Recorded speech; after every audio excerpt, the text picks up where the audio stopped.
Vi skal snakke litt om kaffe. Visste du at Norge er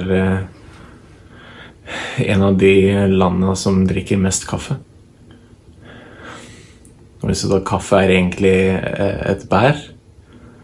Visste du også at den dyreste kaffen i verden koster 300 kroner koppen? Den er lagd av en katt. Den spiser opp kaffen. Og så i magen så fermenterer den bort kjøttet, og så bæsjer den ut bare kaffebønne. Smaken er som baken.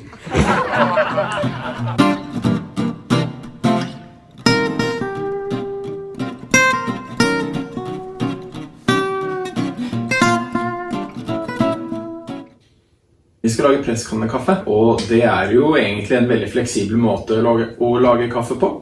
Vi bruker en oppskrift som James Hoffmann bruker. Den er jeg veldig stor fan av, og den er veldig enkel. Men du må ha god tid når du lager kaffen, for det her kommer til å ta minst 9 minutter.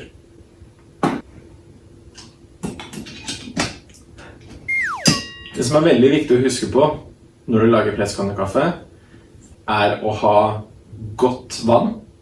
Altså hvis du ikke liker å drikke vannet du har hjemme, så burde du kanskje filtrere vannet. Men så godt mulig vann som mulig. Var det riktig norsk? Var det dårlig norsk, eller var det kjempebra norsk? Nå ble jeg veldig usikker. Helst nykvernet kaffe, men uansett en kaffe som du er glad i. Det er det som er det viktigste. At du bruker den kaffen du er glad i. Og at presskannen er ren. Superviktig, særlig filterdelen. Det du trenger: presskanne, 2 spiseskjeer, vekt. Du trenger også vekt. Du trenger en kjele. Noe å koke vann oppi. Gjerne en, hva heter det? Vannkoker. Hvis du vil være enda mer fancy, så kan du jo forvarme presskannen. Da holder kaffen seg varm over lengre tid. Hvis du liker å bruke hele bønner, og du kverner kaffen selv, så anbefaler jeg å ikke kverne så grovt som folk vil ha deg til å kverne kaffen. Var det også veldig dårlig norsk? Ikke mal eller kvern eller mal kaffen så grov som man vanligvis gjør når man lager presskanne. Gjør som du vil. Så da bruker jeg heller et sted mellom filtermalt og presskannekaffemalt.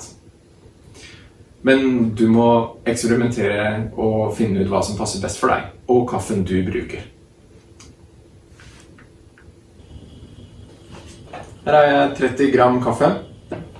Den gylne regelen er å bruke 60 gram kaffe for hver liter. Så da heller jeg kaffen oppi her. Slår vi på vekta. Da skal vi helle oppi 500 gram. Starte timeren når du heller oppi, og så hell gjerne, så ikke kjempefort, men relativt fort, for da får du bløtlagt all kaffen. Når du har helt oppi, så venter vi 4 minutter. Det som skjer da er at det kommer en sånn skumlag på toppen, og gruten havner til slutt ned på bunnen.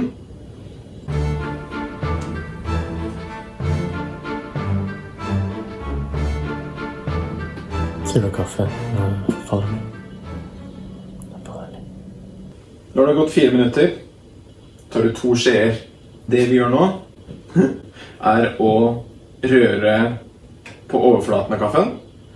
Det gjør at resten av kaffegruten som ligger på toppen, den faller ned. Og så tar vi 2 skjeer, og så prøver vi å få opp alt skum.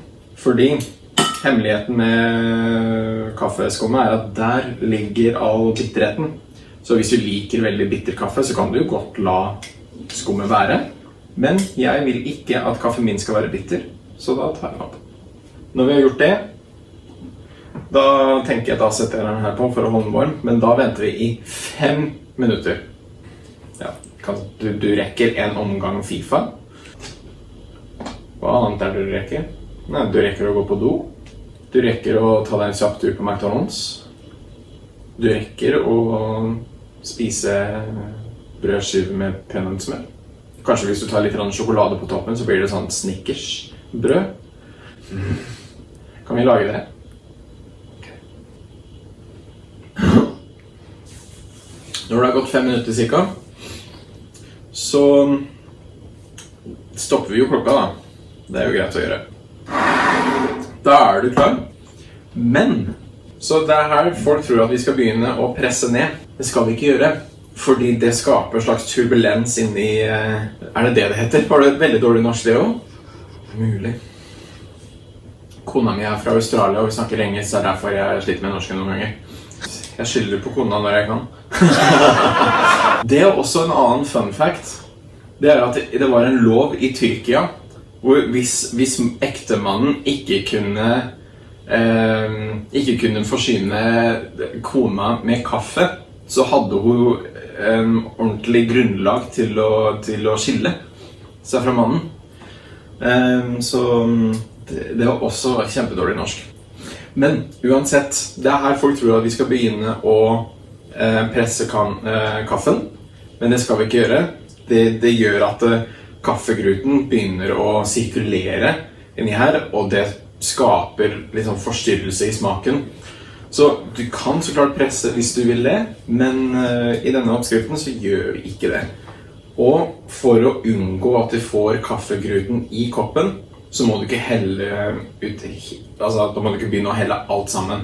La noe vann være igjen, for da slipper du den bakende kaffen. Bare heller vi oppi. Slett ikke verst. Det er typisk presskannekaffe, men den er mye renere enn vanligvis. Fordi da har jeg pleid å presse den helt ned, blir for ivrig, vet du. Men denne gangen så lot jeg være. Da ble kaffen mye renere. Jeg vet ikke, har du prøvd denne oppskriften? Hva syns du? Gjerne skriv i kommentarfeltet, for jeg vil vite om det her... Nå roer man ned. Skriv gjerne i kommentarfeltet om du likte oppskriften. Hvis ikke, så setter jeg veldig stor pris på tilbakemelding. For det er det vi ønsker å oppnå. Vi ønsker å oppnå viss integritet. Vi ønsker transparency, som det heter på tyrkisk. Gjerne legg oss til på Instagram. Vi heter kaffe.kompis. Der kan du gjerne stille spørsmål om det er noe du lurer på om noe kaffe, eller generelt i livet. Jeg er veldig god lytter. Uansett, hvis det er noe du lurer på, eller du ønsker å se en video om det ene eller det andre, vær så snill. Jeg går tom for ideer. Kanskje vi klarer å lage en espresso-video etter hvert. Vi får se. Kanskje litt latterkunst. Mange muligheter. Mange muligheter. Takk for at du så på videoen. Jeg håper at du faktisk lærte noe, for det er superviktig for oss. For meg. For oss.